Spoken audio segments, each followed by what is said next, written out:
Aren't you just awesome for clicking this video? Let us know where you're from and what time it is there. Just relax as we narrate some real-life, true horror stories for you to help you fall asleep. Don't forget to like and subscribe. Your support means everything. Let's start. After graduating college, I was broke, scraping by on fumes, and hoping to stretch my last few $100 while I hunted for a job. I found a 2-bedroom apartment in a quiet suburb of Elk Haven, Ohio, with rent low enough that I could split it with a stranger.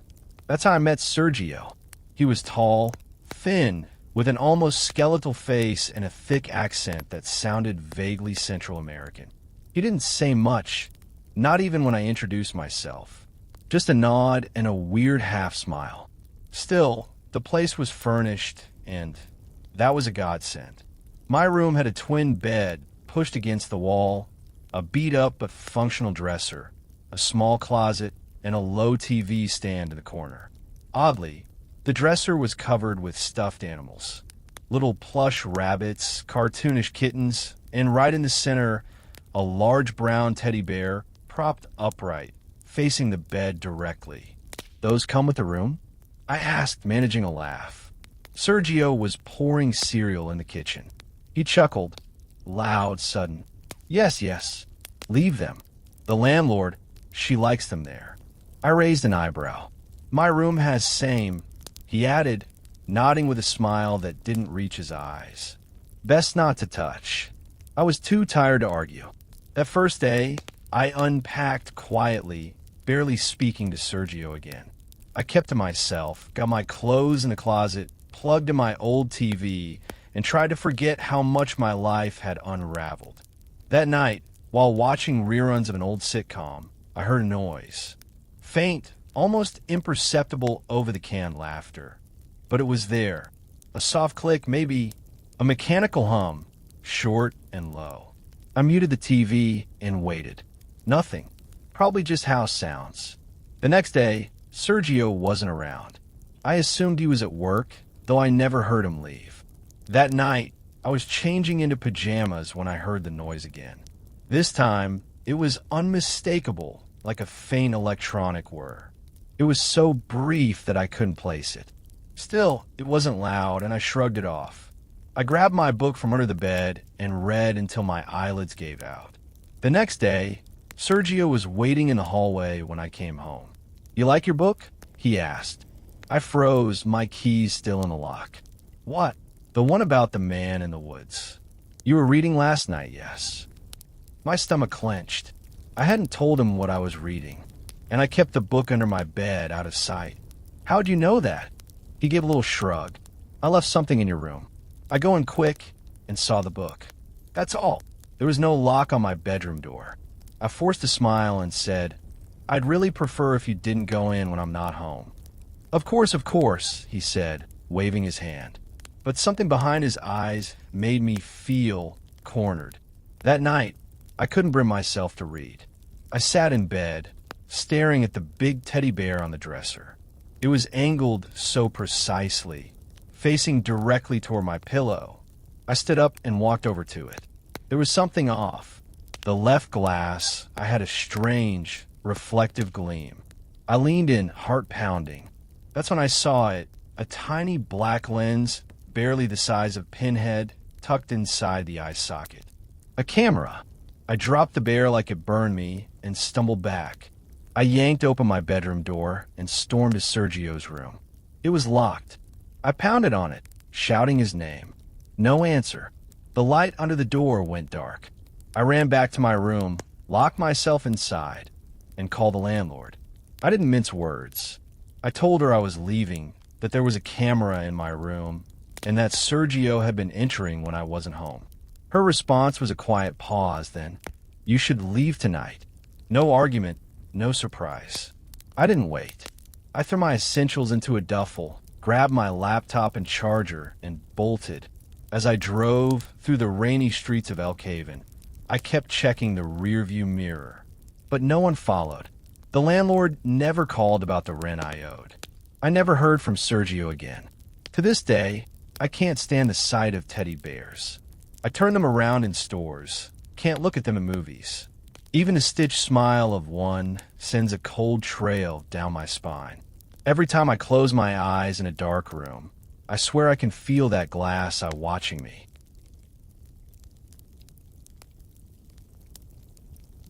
When I was 13, my best friend Nolan invited me, Eli, and Carson over for a Halloween sleepover at his house. Nolan's place sat on a stretch of old road outside Westfield, a wide lot, two-story house tucked behind rows of tall oak trees. Isolated enough to feel exciting, but not remote enough to be spooky, or so we thought. His neighborhood was a prime spot for trick-or-treating. The kind with long driveways, soft porch lights, and just enough darkness between houses to keep things interesting. That night, we hit as many houses as we could, bags growing heavier with every block. The chill in the air was sharp, and our breaths puffed out in the glow of jack-o'-lanterns lining the steps. Toward the end of the night, we approached a house we hadn't noticed before. The porch light was on, flickering faintly. An older woman answered after several knocks. She was tall and rail-thin, with stringy hair and wide, sunken eyes. A cloud of cigarette smoke drifted out the door behind her. "Sorry, boys," she said in a raspy voice. "Ran out of candy, but let me see what I can find." Something about the way she said it made my stomach turn. We waited awkwardly on the porch, shifting from foot to foot. She returned with a crumpled brown paper bag and held it out to us. The candy inside was old. Dusty wrappers, faded labels. Some of it looked homemade. Eli backed away first. Thanks, but we should really go. Our ride's almost here," Nolan said politely. The woman stepped forward suddenly and grabbed Carson's wrist. "No, stay a bit," she murmured. He yanked his arm free, and without another word, she slammed the door shut. We stood there stunned for a moment, then jogged down the steps, laughing nervously. "What the hell was that?" Carson muttered, rubbing his arm. A few houses later, the night took a darker turn. We heard shouting near the neighborhood's small parking lot. A woman's voice, hoarse and furious. As we got closer, we saw her again. The same woman from before. She was pounding on the hood of a car, shrieking. "They took her. They took my baby. That's my child." It was Nolan's mom's car. She was screaming at the windows, throwing herself at the side, trying to open the door. Nolan's mom sat frozen, shocked, before honking the horn. The woman didn't flinch. A few neighbors came out and cautiously approached, guiding her away and apologizing. "She's not well," one of them said. "She lives down the block. Gets confused sometimes." We piled into the car without a word. As we drove off, we could still see her in the rearview mirror, screaming, gesturing wildly. Then she jumped in front of the car. Nolan's mom slammed on the brakes. The woman was shouting again, claiming one of us was her daughter. Neighbors had to pull her back a second time. Nobody spoke the rest of the ride home. Back at Nolan's house, we tried to shake it off. We had pizza, cracked open sodas, and watched scary movies. That kind of chaos belonged to the outside world. Inside, we were safe. Around 1 a.m., as the last movie rolled credits, something strange happened. The hallway light flipped on. We noticed it right away. The thin line of light glowing beneath Nolan's bedroom door. We waited, expecting one of his parents to come in and tell us to go to sleep. But no one came. After a minute, I cracked open the door. The hallway was empty. Nolan joined me, peeking down the stairs. Then Carson pointed out the big window in the hallway, the one that overlooked the backyard.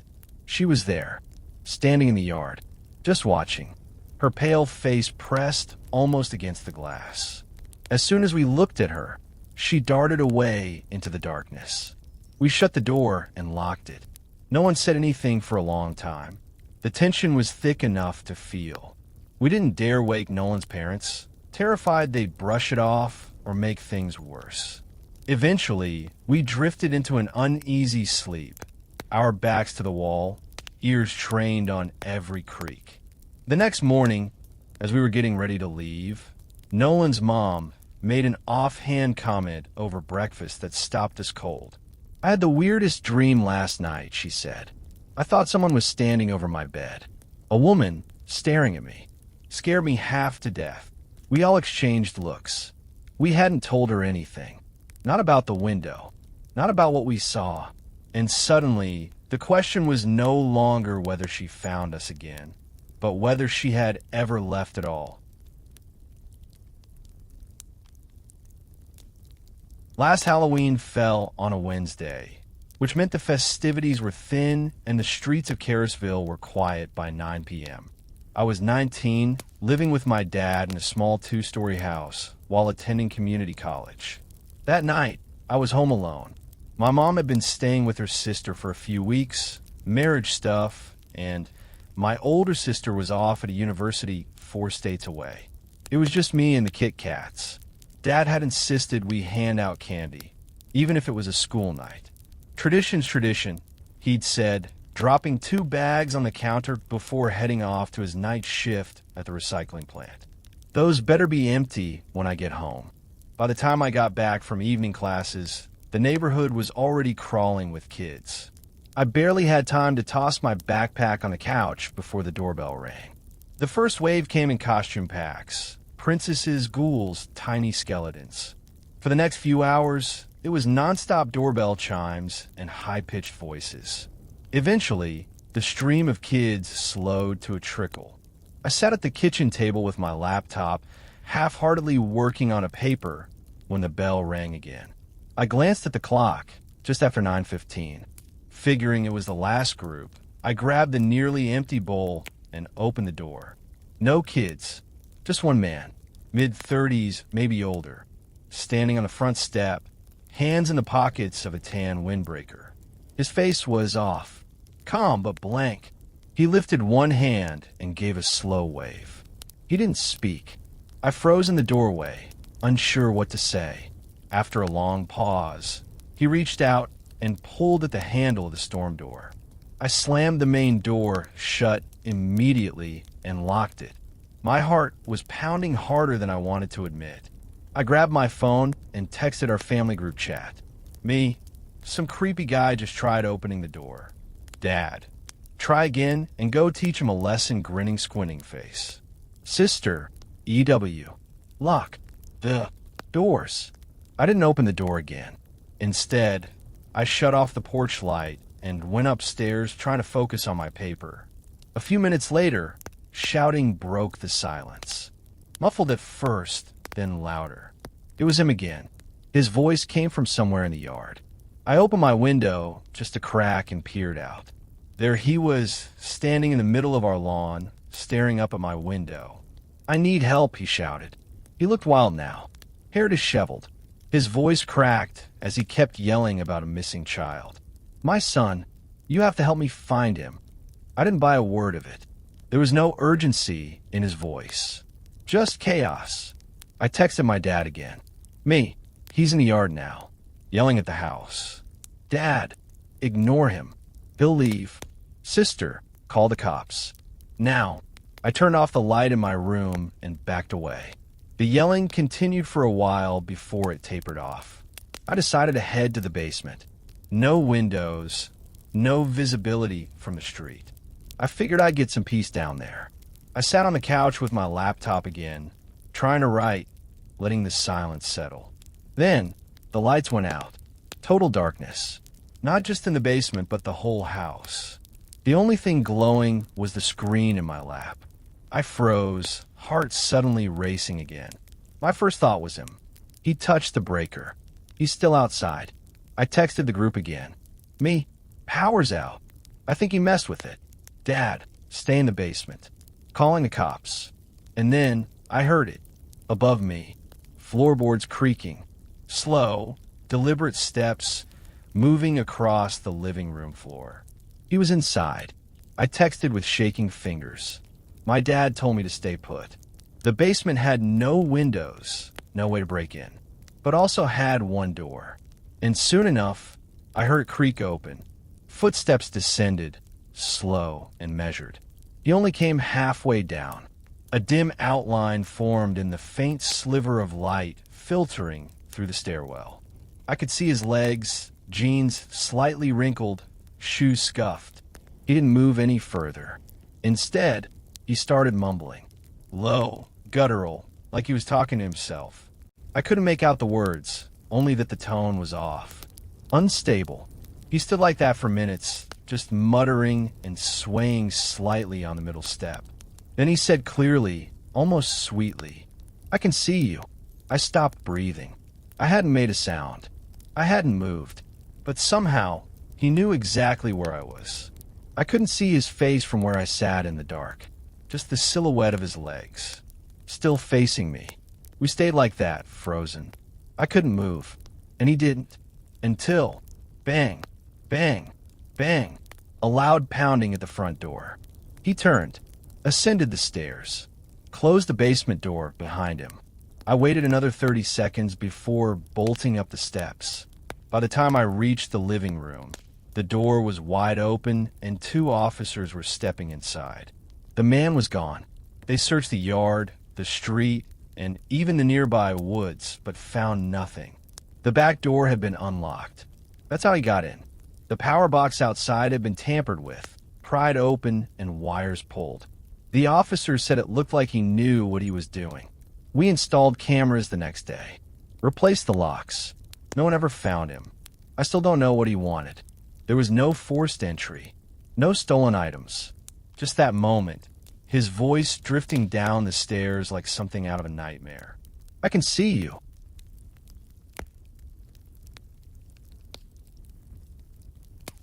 It was Halloween night 4 years ago, and I remember that because it landed on a Saturday, prime time for reckless teenage plans. My friend Mason and I were determined to do something different.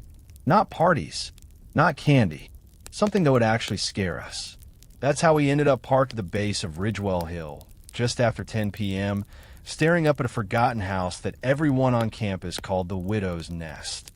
The place was infamous among students at Renmore College. Sitting alone at the top of the hill, choked by trees and weeds, the house looked like it had been dropped into the woods and left to rot. No road led to it anymore, just a narrow dirt path winding up through dead leaves and roots. We came prepared, flashlights, pocket knives, and in Mason's case, a crowbar. The wind hissed through the trees as we climbed the hill, leaves crunching underfoot. The house loomed closer with every step, its black silhouette jagged and silent against the cloudy sky. One of the front shutters hung crooked, creaking with every gust. We didn't need the crowbar. The front door was already cracked open, just barely, as if it had been waiting.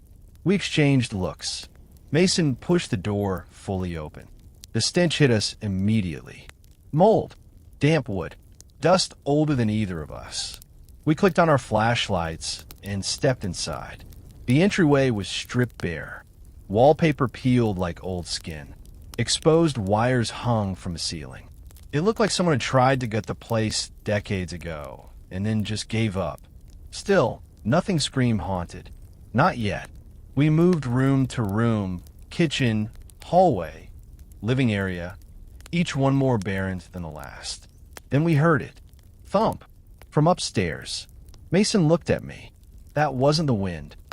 We crept up the staircase, which groaned under our weight. At the top was a narrow hall with 3 doors. We checked the first, a small room with a collapsed crib and broken floorboards. The second was a bathroom, tiles cracked like spiderwebs. The third door was slightly ajar. We pushed it open. The room was bigger, probably the master bedroom. The remains of a bed frame sat in the center, the floor underneath stripped raw, as if someone had clawed up the carpet years ago. The air was colder here. Still, we stepped fully inside. Bang! The door slammed shut behind us. At the same moment, there was a blinding flash, white, sharp, and silent, like a camera flash. Then another, and another. My vision spotted. Mason screamed, stumbling toward the door, yanking it open. I followed without even thinking. We barreled down the stairs, through the front hall, and into the open air. We didn't look back. Mason drove like a man possessed, neither of us speaking until we hit campus. He pulled into the dorm lot, parked, and killed the engine. We sat in silence for a full minute before he finally asked, "What the hell was that?" I didn't have an answer. We agreed not to tell anyone. We sounded crazy, and nothing about the house had left proof. No wounds, no bruises. But a week later, Mason texted me a photo. It was a picture, an actual photograph. Not on his phone, printed. It showed the two of us standing in that bedroom. Flashlight beams glowing in the dust. Faces pale, eyes wide, caught mid-step as if frozen. He said someone left it under his windshield wiper. That was the only one. There weren't others. We never went back to the house. Never even talked about it again after that. But every year around Halloween, I catch myself checking the mirror behind me, just to see if someone's standing there, holding a camera, waiting for the flash.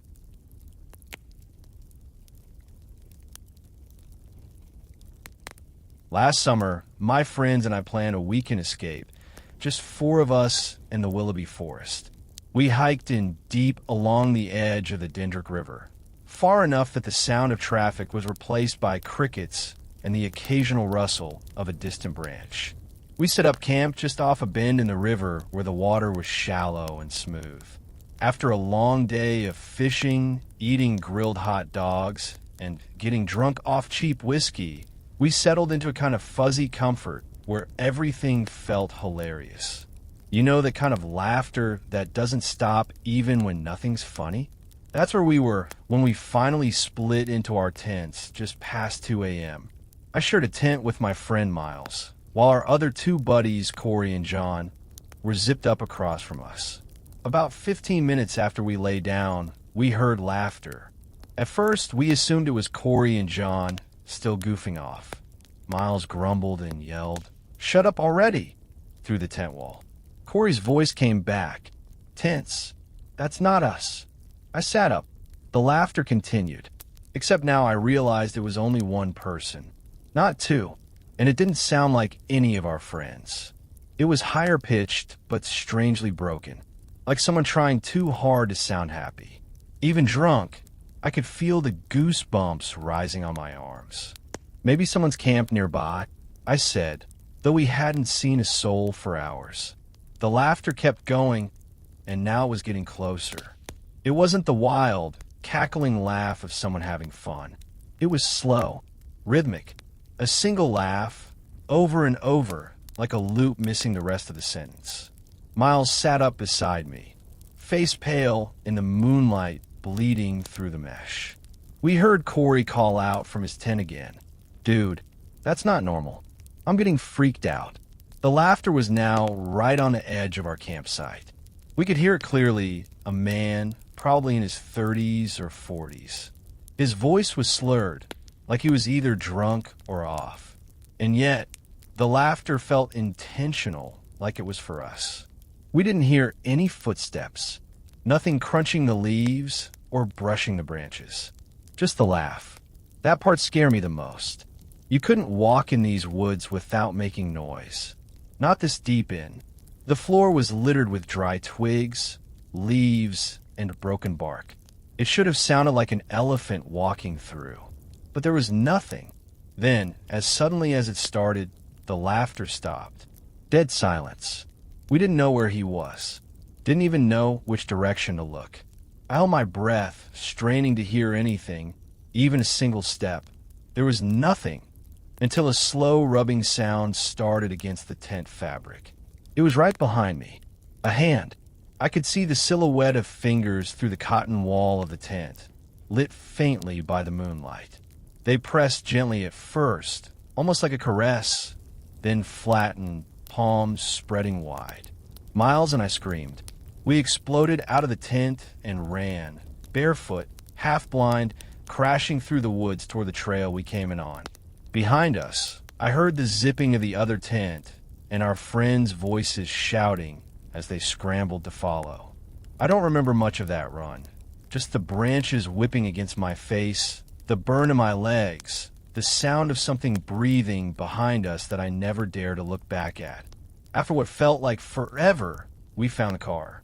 I was doubled over, dry heaving from adrenaline and panic. I slid into the driver's seat and didn't even think twice. I started the car with shaking hands and peeled out of there, tearing down the dirt road like we were being chased by a wildfire. We never went back to Willoughby. We don't talk about it much either. It's hard to explain what we saw or didn't see.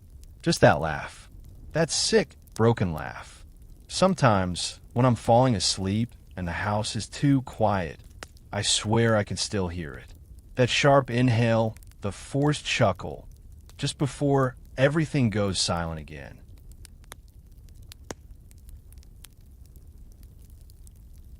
After I graduated from college in 2015, I took a solo trip into the Canadian backcountry. It was something I had dreamed about for years. One last adventure before I was swallowed up by office life and city noise. I chose a remote region of Alberta, miles from the nearest paved road, accessible only by bus and a brutal hike through the forested mountains. For 7 days, I didn't see a single soul, except one man in a canoe far off in the distance on the second day.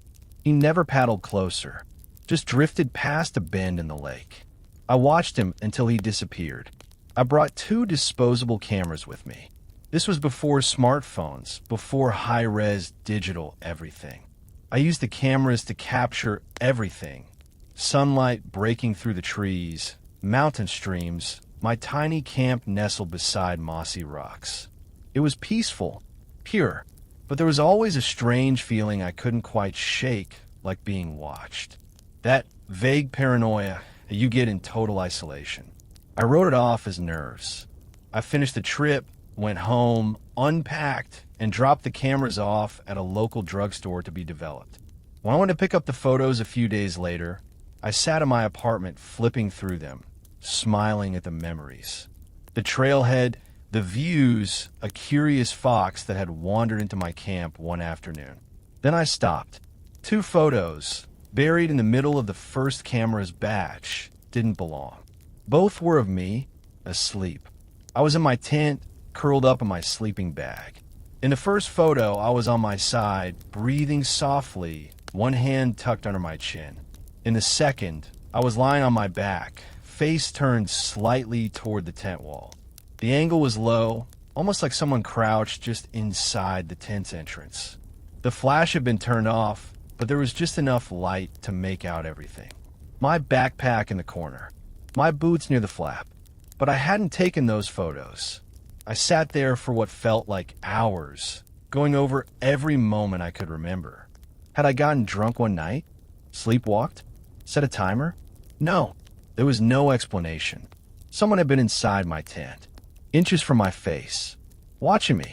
I started shaking. What scared me even more was the fact that they had used my own camera. That meant they didn't bring one, they found mine. They knew where I kept it. They handled it, took the pictures, put it back, and I never woke up. For the next few weeks, I couldn't sleep unless every light was on. I moved my bed away from the windows. I checked my locks every hour.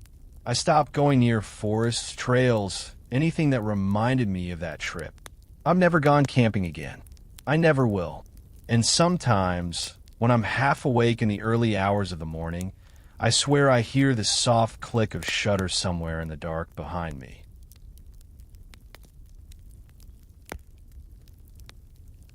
A couple of years ago, my boyfriend Nate and I decided to take a break from city noise and spend a weekend camping in Silver Pine Gorge, a wild and beautiful place tucked between the cliffs and the riverbend. We'd been there before, but always in groups. This time, it was just the 2 of us. We parked at the trailhead just before dusk, hoisted our packs, and began the mile-long hike to the camping area we had scouted on previous trips. The trees were already casting long shadows across the dirt path when I noticed 2 men standing near the lot. They watched us quietly. Both were leaning against an old VW camper van, faces unreadable. They said nothing, just stared as we disappeared into the trail. I didn't mention it at first, but the hairs on my arms had stood up the moment I saw them.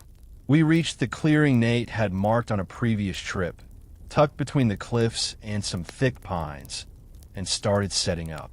I could see another camp faintly up the slope, through the trees. A distant voice echoed once or twice, angry, almost like yelling. I assumed they were arguing over something stupid and ignored it. As it got darker, I went to gather firewood while Nate worked on the stove. I was just crouching down near the tree lean when someone spoke behind me. "You folks need firewood?" I spun around. A man was standing there, mid-40s, maybe older. He wore a faded green parka and jeans coated with dirt and dust. His face was hollowed, eyes deeply set but alert. Too alert. "We've got plenty," I said, gesturing to the branches I'd gathered. He laughed. "Won't find much. My boys and I cleaned the hill pretty good over the last month." I raised an eyebrow. "You've been camping up here for a month?" "Yeah," he said casually. "Got here from Pennsylvania. Took a bus to Lexington and hiked in. I like it here. Quiet." He looked up toward the cliff's edge. "Nice view from my spot. Can see all the camps." "Yours too." I swallowed hard. He offered to sell us a bundle of firewood for $10. I declined again, and this time, I added, "Pretty sure I heard you arguing earlier. You said you were alone." He stammered. "Ah, yeah. I mean, there's some folks camping nearby, but they're not with me. We just know each other. Kinda." Then, without us asking, he offered to show us his camp. Nate, trying to be polite, agreed. I stayed behind. A few minutes later, they returned. Nate's face was tight. "There's stuff for 5 people up there," he whispered once the man walked away. "Sleeping bags. Food. Empty cans everywhere. He's not alone." We tried to carry on like normal. Ate a bit, built a fire, but the mood had changed. I kept looking up at the slope above us. I knew. He was watching from somewhere. Around 11, we crawled under the tarp to try and sleep. The fire crackled down to coals. Then came the snapping. Twigs breaking slowly all around us. Something circling, moving deliberately. I whispered, "He's out there." Nate nodded, already gripping his pack. "I want to leave," I said. "Now." We packed as quietly as we could, leaving behind the tarp and cooking supplies to avoid drawing attention. I had just slung my bag over my shoulder when a voice echoed from up the hill. "Leaving already?" My stomach dropped. We didn't respond. We just ran. As we hit the lower trail, he called after us. "Come back. You forgot something." That was the last straw. We bolted, sprinting over roots, through brush, not looking back until we saw the glint of the parking lot lights. The next morning, I called the park rangers. I told them everything: the man, the group, the shouting, the firewood scam.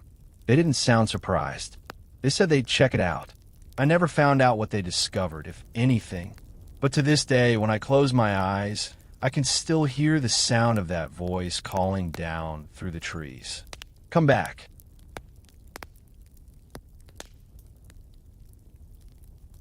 It was late October, years ago, when I last agreed to a solo night at home. Halloween fell on a weeknight, and everyone in my family was scattered. My mom had taken a temporary stay with her sister during a rough patch in her marriage. My older sister was away at college, and my dad was on his usual graveyard shift at the steel mill. That left me alone in the house to hand out candy. I didn't mind, honestly. Dad had left me with 2 bags of mini chocolate bars and a firm expectation that none should remain by the time he got home.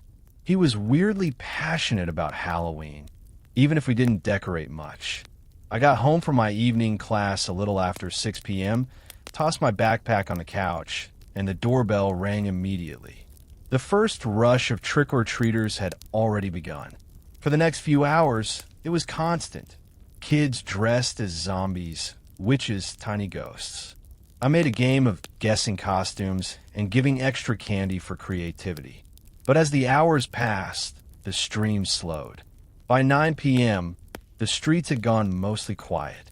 Then, the doorbell rang again. I didn't hesitate.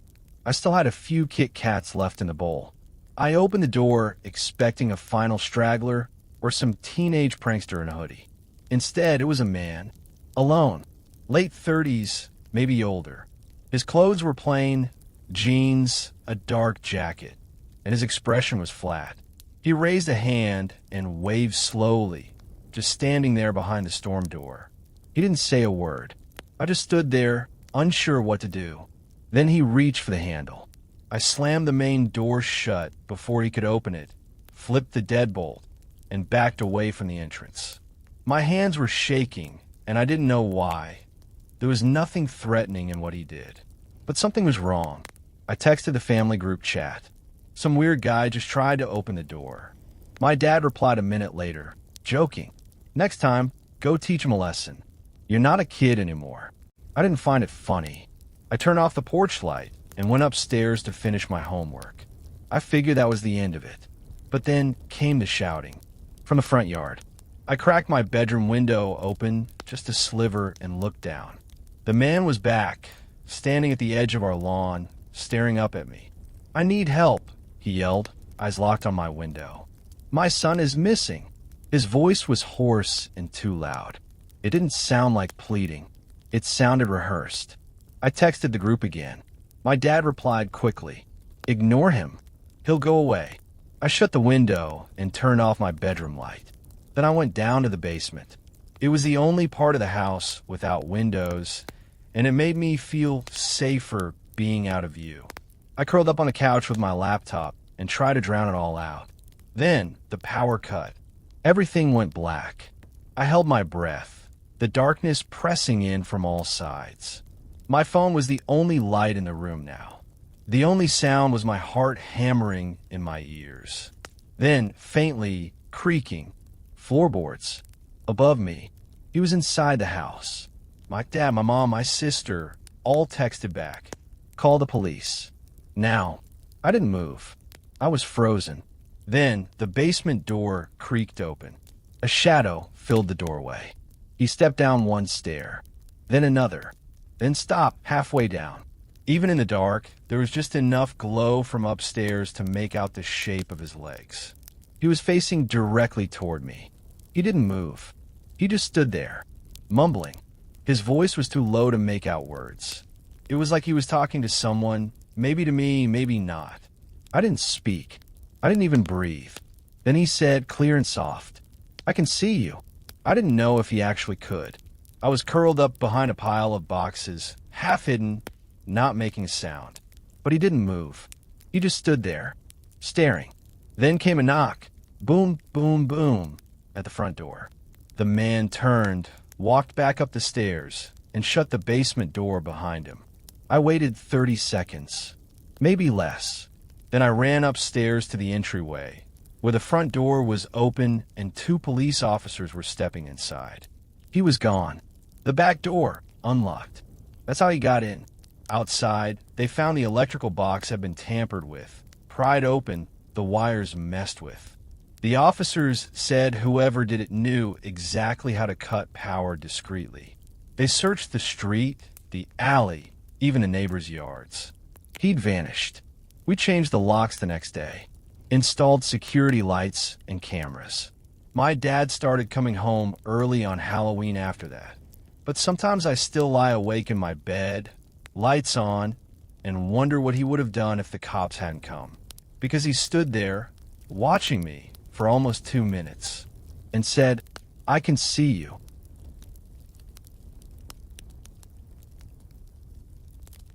It was 2016, and I was in my junior year at Halbridge High, a squat, red brick school with flickering lights and the smell of mildew clinging to its halls. One morning in late May, I was sitting in Mr. Hampton's English class as we worked on our final group projects. It was one of those slow, quiet days where nobody really wanted to work, especially since the school library had been closed all week due to some kind of pipe damage. Still, we needed laptops for the assignment, and Hampton asked if anyone wanted to go grab a laptop cart from storage. I raised my hand, not because I was feeling helpful, but because I really needed to pee, and this was the perfect excuse. After the bathroom, I wandered toward the darkened library. The windows were shuttered, but a little gray daylight leaked in between the gaps. It was dead quiet inside. No librarian, no students, just the stillness that makes your ears ring a little. The carts were usually stored in a back room behind a thick glass wall. I went straight there, but the door was locked. I jiggled the handle, looked around, and waited. Maybe someone was still using the room. Then I heard it. A clicking sound. Soft. Repetitive. Like someone flicking a pen, except sharper. Mechanical. It came from the far side of the library, where there were private study rooms separated by narrow windows. One of the doors was cracked open, and the noise was definitely coming from there. I moved closer, hesitating when I reached the glass.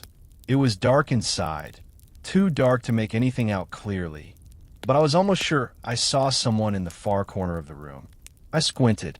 Head, shoulders, standing unnaturally straight. I tapped the door lightly and called out, "Hello, staff." No answer. I reached inside and flicked the light switch. Nothing happened. Power must have been cut from this part of the building. I opened the door a little more and stepped in. The air inside felt colder. Not like AC, stale. Still, what I had thought was a person looked less and less human the closer I got. The figure stood facing the corner, unmoving. It was tall, maybe 7 feet, its head grotesquely oversized and misshapen. Not like a mascot helmet, but stretched, elongated, the way a skull shouldn't be. Its shoulders were too narrow for its height.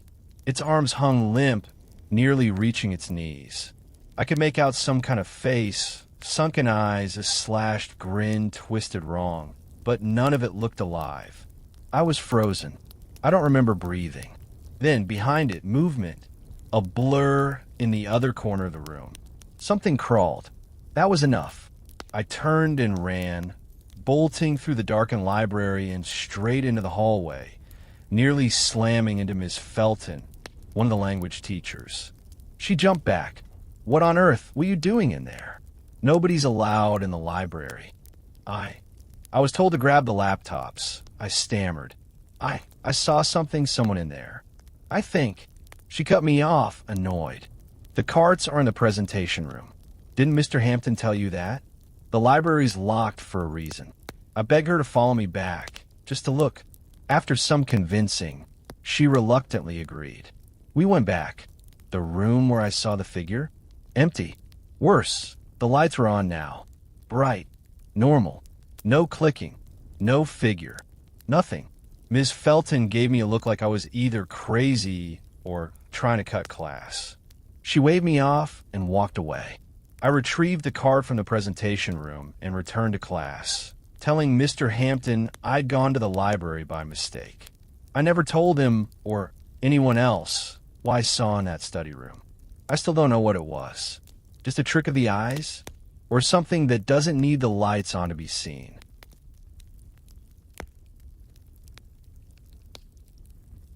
Freshman year at Westmont University wasn't easy for me. I commuted from my parents' place in northern Delaware and barely knew anyone on campus. I wasn't exactly outgoing, and my class schedule didn't help. Most days I didn't get to campus until 3 p.m., then sat through a couple of lectures before killing 2 long, lonely hours waiting for my last class, which didn't end until 9. Most days I'd hide out in one of the basement classrooms in the business building. Nobody used them except for late classes, and there were only 2 down there, one always locked, the other usually empty. I'd sit, eating takeout from the food hall, watching videos, or pretending to study while the rest of the campus buzzed quietly above me. One night that started like every other took a turn I'll never forget. I had stopped by the dining hall to grab a sandwich. I hated eating there. The place was packed with people laughing, chatting, studying in cliques. I felt like a stain on the edge of the table. So I left quickly, sandwich half wrapped in my hands, and made my way back to the basement classroom like always. I sat in my usual spot, back corner, right by the door. It was already dark out, and that classroom never felt entirely warm. The walls hummed with that faint, electric buzz that only fluorescent lights make. Then I heard the door creak. I turned. He was already inside. I hadn't heard him approach. He stood inches away, just inside the doorway, staring directly at me. A guy I had never seen before, maybe early 20s, but looked older. Messy beard, thick glasses, soft belly hanging over his belt. He looked off, not just awkward, wrong. With locked eyes for a second. I gave a nod and looked away, trying to pretend I wasn't instantly on edge. I kept eating my sandwich, eyes down. He sat right next to me. There were dozens of empty seats, but he picked the one closest to mine. I wanted to say something, anything, but instead I glanced at the clock on my phone. An hour and a half to go. I try not to look directly at him, but from the corner of my eye, I could see him staring, unblinking. That was enough. I stuffed the last of my sandwich in my mouth, grabbed my bag, and walked out. No plan, no destination, just away. It was cold outside. I wandered toward the quiet edge of campus, a wooded area near an old maintenance lot, barely used. I found a bench under a streetlight and sat, trying to calm myself. Then I heard it, leaves crunching. I looked up. He was there, standing between two bushes, just watching me, making no attempt to hide. I stood, my legs locked for a second before I managed to step. Then he cut through the bushes and walked right up to me. "Hi," he said. His voice was weird, too pronounced, like someone mimicking human speech. Each word had an unnatural weight, like he'd practiced it. He started asking questions. Lots of them. Too many. Do you go here? What's your major? Do you live nearby? Where do you work? I answered as vaguely as I could. He sat down beside me, and I could feel my stomach folding inward. I tried to turn the conversation around, asked him where he lived. He smiled. Not far. Eventually, he asked for my number. I gave it stupidly. I think I was just scared not to. Then came the question that finally snapped something inside me. "Where do you live?" I said my hometown. "No, I mean, what's your address?" I stood up. "I gotta go." I mumbled, already walking. I didn't look back until I was almost to my car. He was following. I didn't go to class that night. I just drove home, stomach in knots, skin crawling. My house was dark. My parents were out. I locked every door and window, then sat in bed, trying to convince myself it was over. Then my phone buzzed. Over 20 texts, all from an unknown number. It was him. They started simple. "Hey, where did you go? You look nice tonight." Then, "You have a nice house." I froze. My breath caught in my throat. I didn't even reply. I just stared, my chest tight. Then came the knock. On my bedroom window. I had the shade pulled, so I couldn't see, but I could hear his voice. Muffled. Too close. "Open the window." I screamed. "I'm calling the cops." Silence. I actually did it. I called 911, hands shaking, voice cracking. Officers came. I showed them the messages, explained everything. They took notes, said unless he made a direct threat, there wasn't much they could do. "Keep an eye out," they said. "Call again if he comes back." The next day, the university issued a campus-wide warning. A man had been spotted wandering near dorms with a knife. Classes were canceled. The police searched the entire grounds. I called them, told them what I knew, gave my story again. I never found out if they caught him. Never saw his face in any follow-up email or police report. But I never returned to that basement classroom. I stopped using my real number, and I started checking the windows every night before bed, because I could still hear that knock sometimes. In the back of my mind. Tap, tap, tap. Open the window.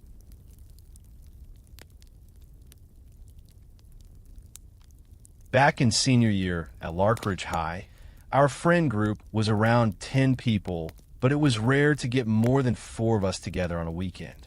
One gray Friday afternoon, it was just me, Jonah, Brielle, and Cassie sitting in the back row of history class with a substitute who couldn't care less what we did. We spent most of the period swapping ghost stories, until Jonah brought up something local and real. Out past the back fence of our school grounds, hidden in a patch of trees that most people didn't even think about, stood a crumbling old building. According to rumor, it had once been a preschool, used briefly in the 1940s before being shut down. It wasn't demolished, just left there to rot. Even from a distance, you could see vines curling up the broken windows and cracks in the walls wide enough to shove your hand through. We decided we had to go. We didn't tell the others, for it was the perfect number for sneaking around without drawing too much attention. When night came, we met behind Cassie's house and took the back trails through the woods behind the school. The fence separating the old building was low and rusted. Jonah and I boosted the girls over, then climbed over ourselves. The building loomed in front of us, about the size of a two-story home, but it looked dead. Windows shattered, walls sagging, moss and black mold crawling up the concrete. It had a sick kind of stillness to it, like the air inside hadn't moved in decades. We circled it, looking for a way in. The front door was locked. Every other opening was sealed tight or boarded. We finally found a window that had already been cracked by some previous idiot with a rock. Jonah punched through the rest of it with a gloved hand, knocking out the shards. We boosted Brielle and Cassie through, then Jonah, and finally me. I cut my hand on the way in. Nothing serious, just enough to sting and leave a smear on the floor. The room we landed in was cold and weirdly preserved. It looked like an old classroom. Tiny chairs overturned, torn posters still clinging to the walls. But the dust on everything was so thick, it almost looked like frost. When I stood up and turned around, my friends were gone. "Guys!" I called. No answer. I thought maybe they ran ahead to mess with me. Jonah was always pulling pranks. Still, something about the silence didn't feel right. I walked out into the narrow hallway. Every step made the floor groan under me. Doors lined the corridor, most cracked open, revealing dark, decaying rooms full of rotted furniture and broken toys. I kept calling their names, but no one responded. Finally, I looked into one room and saw Jonah. He was standing alone in the corner, staring out a cracked window. "Dude, what the hell are you doing?" I asked. "Where's everyone else?" He didn't answer. I took a step closer, but something about the way he stood, not moving, not breathing, stopped me. Before I could say anything else, I heard a loud thump from down the hallway. I turned and ran toward the noise, ducking under broken light fixtures and stepping over old books. The last classroom on the left was dark, but I could make out the shape of someone inside.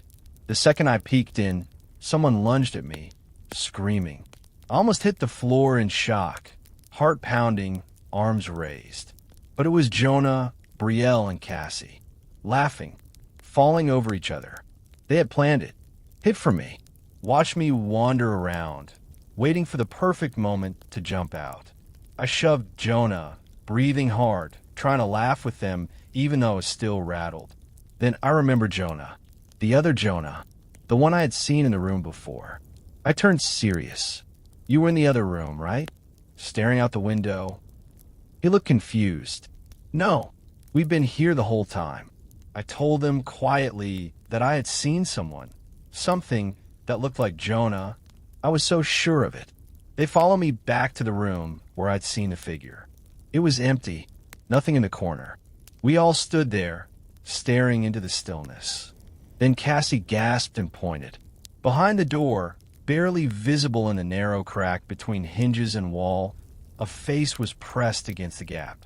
Gray, lifeless, watching us. The girl screamed. Jonah yanked the door open, but there was nothing there. Just darkness and the smell of mold.